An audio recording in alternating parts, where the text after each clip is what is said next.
My name is Robin Ray, and I'm here today with Miss Rebecca Rogers, and she's a guidance counselor at Warren Central High School. Miss Rogers, first question I want to ask you is, what do you do here at Warren Central High School in your counseling session? Actually, my title is the Freshman Guidance Counselor, and I am also the Building Assessment Coordinator. So under those two titles, I have a plethora of different activities, but I'll start with the guidance. My office is up here in the Freshman Academy, so my main focus is working with our freshman students at Warren Central High School. I also bridge over to the middle school, and we kind of try to form a relationship with the middle school counselor. So she and I have been working together where I go work with the 8th graders that will be my freshmen next year, and she comes to check on her freshmen that were 8th graders kind of as a transitioning year, which has proved to be very beneficial for the students. Within being a guidance counselor, I guess with the freshmen, of course, I talk to several on a daily basis. I have an open door policy, and then I have a clipboard outside my office, so if anybody needs to talk to me and I'm unavailable, they fill out a slip and I try to get back with them sometime that day unless I'm out of the building. Yesterday I ended up talking to probably about 18 or 19 different kids, and then some days, it'll just be 2 or 3. When I don't have as many movement in the office, I try to get into some of the classrooms and check on some of the kids. I also do scheduling as part of guidance counseling, so I work with the current freshmen on kind of planning out their classes for this year and next year, and then I also go to Moss Middle School and I work with the 8th graders on selecting their schedule for freshmen.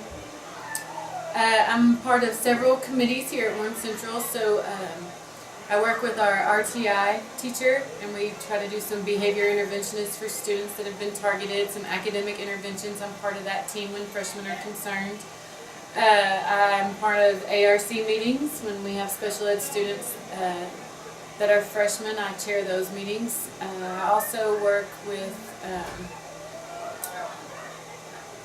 504s, so I organize the 504 meetings for the freshman students at Warren Central. As part of the building assessment coordinator, that's a different job in itself that they've kind of tagged on with the freshman guidance position, and so then I'm in charge of testing for the entire school, so which is a big headache at times, and especially in the spring when state testing comes, but it also gives me a chance to see some of the students that I've left. I'm part of the administrative team here at Warren Central, so I work with the other 2 guidance counselors and the principals, on different things for our students here at Warren Central, and trying to make those happen to better, our students here. I've also started going in twice a quarter to the freshman classes and doing some guidance lessons. I think over the years, maybe in several classes, you all have talked about how the guidance counselor, at one time that was our job, just to counsel and work with students, and now lots of administrative things have been kind of tagged on, paperwork, so like with testing, I do spend a lot of my time doing paperwork, but I try to get in there and really get to do some lessons with the kids. We're really focusing on post-secondary, planning ahead, what's after high school, and trying to look at options for students so when they graduate, they're not left with, nothing to do. It really hit home last year when I had a senior that happened to that I was close to from when he was a freshman, and he thought he was going to get to play college football, and that didn't pan out, so then he was kind of left with no other doors. So I really have started working and doing some research and working with some of the freshmen on a program called Planning Ahead, and freshmen, it's important to start now. I made a list. Oh, I do freshman orientation. That's a big thing in the summer right before school starts, where parents come and the incoming freshmen come in, so I'm in charge of freshman orientation. Let's see. Parent-teacher conferences, those are really big with our freshman students. A lot of parents, when they get to high school, students are given a lot more responsibility than maybe at middle or elementary school. So we try to check on students. Our teachers have web pages and emails, and we try to make that contact with parents. But a lot of parents will call and set up parent-teacher conferences. I actually have one right after this meeting. We usually do about 3 or 4 of those a week. Our freshman teachers used to have the same planning period, which was nice because we could plan those at 2, but now we have to do those before and after school because the scheduling has changed. Let's see what else. I also started a cohort program here at Warren Central for freshman students, and that's part of that planning ahead I was talking about, where we target freshman students to go on and take the ACT early. It's a no-risk test when you're a freshman, and it kind of gives them an idea about what to expect. We work on some tutoring sessions, and we use the Explore scores from 8th grade to target those students and bring them in with their parents and kind of make a correlation between scholarship, keys, monies, and test scores, and then work with those kids. And they take it their freshman and sophomore year, and then of course every junior in the state of Kentucky takes it in March, their junior year, and and we're just now gathering that data to assess to see if it's been positive or not. So we're just in our second year of the cohort program. That's good. Yeah. My primary question for my capstone project is, what's important about guidance counseling? As a guidance counselor, what do you deem to be most important? I think being an advocate for the students is just, especially with freshmen, I wish that I could talk to more on a daily basis. I wish I had the time without all the extra duties to really get in there and call kids in and check on them. I took a class at Western, and my professor told me the importance of using first names. So the first 2 weeks of school, I make it my goal to learn every freshman's first name. So when I'm in the hall, I'm like, good morning, and I'm able to make that connection. And just even if I say, how are you, if I can remember something about them, I think it makes a big difference. Unfortunately, this is just my second year. I was a special education teacher for 15 years prior to getting this job last year. It's very humbling when you get in here and get to talk to some of these kids about some of the things that they're going through. It's kind of very eye-opening. I wish a lot of our teachers knew, and then they could have a better understanding of maybe why a child is acting a certain way in class or not performing the way they think. I do wish I had more time to do the actual counseling. I would love to do some group counseling sessions, target students maybe that have, similar situations going on at home, whether it be grief. We do have a group for teen pregnancy. Anger management's a big one, and just lately, this last week, I've had a lot of freshmen really struggling with the identity. Who are they? What do they want to be? And we've had a lot of sexual stuff this year too that has kind of opened my eyes to a whole new other side of things. So if I had to change one thing, it would be time, which I think is true in many different careers. But I wish I had more time. I have all these great ideas and things that I want to do to really reach out to the kids, but we're so limited on time because unfortunately the guidance position has become part of the administrative team. So we have those duties like cafeteria duty, hallway duty, supervision, and stuff like that we're responsible for. Do you think that kind of takes away from the duties in which you that are in your profession? Sometimes, I don't mind the hallway duty because then I'm out there, and kids will come up to me and I can, I love my morning duty in the morning, so because I'm able to welcome good morning, and I feel like that's very important. I would say a lot of the other stuff, like for me it would have to be like each guidance counselor here on top of their guidance position, they have another something else that's pretty important. And while that is very important, testing is extremely important, and that does take probably 75% of my time a lot of times. So I really have to stretch that 25% to do what I would call counseling stuff. But this year I did make it my goal. I've already been in once. I'm going in twice a quarter. I use our social studies classes as freshmen because it's not a tested area, and to go in and start working with the students on kind of planning ahead and transitioning. And I've done it once. I did it at midterm, and I'll go in after fall break, and that also gives me an opportunity to get back in the classroom, which I love. So I know you kind of touched on this a few minutes ago. I want to ask you, how can guidance counseling be more effective when you have, again, like I said, you touched on teen pregnancy, dropout rate, the bullies, teen school violence, and then you actually mentioned something about different sexual things that our teens are going through, and also the academic failure of right. the teens. So how can guidance counselors be more effective when it comes to these questions? Well, those things are so different. Like with the academic failures, I can start with that. Every high school now has an intervention teacher, and he or she works. We target those kids, try to provide interventions, and that came around. When RTI became a big part of education. We also have behavior RTI, so I think we're really targeting those with that individual. Now all the other things, with teen pregnancy and violence and just identity stuff that kids are suffering, I really think that we work with our youth service center, and they did some anger management stuff. But I really wish that we could do more. I think that targeting those kids and maybe some, like I mentioned a minute ago, like the groups, having some type of group counseling, even if it was like maybe during their elective class or during lunch where we all ate lunch together. I think, if schools would really focus on that. There's several programs out there that every year we try, and once again you're battling time and, trying to, what's important. And, I know at one time we had a program where we targeted African American males, and it was through the community, and they first called it Why Try, and then Mr. Stunson changed the name to Continuing the Dream Academy, and we had that last year, and a community member would come in with the teacher and we would work with them, and but then this year we don't have the programs, so I think consistency, and it's so hard because schools have so much, but for a guidance counselor, I really wish that if they took a little bit off of our plate with the administrative stuff and expected us to do a little more counseling, maybe we could have some of those groups. Yeah, and I think it probably would allow you a little more leeway as far as the next question. Can more one-on-one contact prevent the above problems that I was talking about?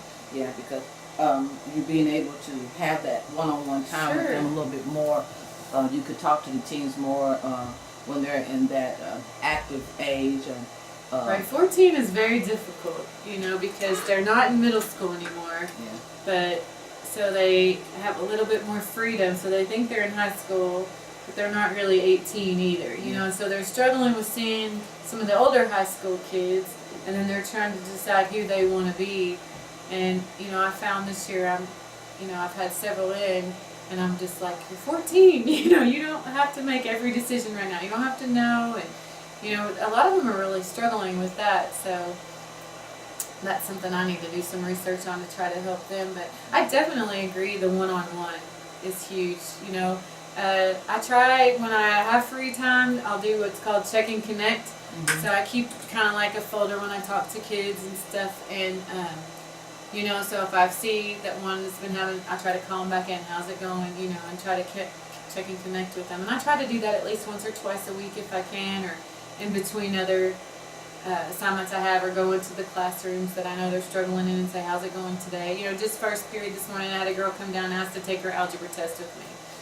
And, she just wanted to be in here. I think it was just support, so that worked out because I was actually in here. When I have to do testing, I'm down in the testing office, and I hate that because, in between classes, they all want to come in here, which I love that. Yeah. I love that they come in here to say hi. I think that's a great connection, and it helps them to be a lot more at ease when they have someone that they can trust. Right. And so it all boils down to a trust issue. And I think guidance counselors can provide that trust. Oh, I agree. The adolescents are looking for nowadays, so that they can have someone they can talk to about their problems and things like that.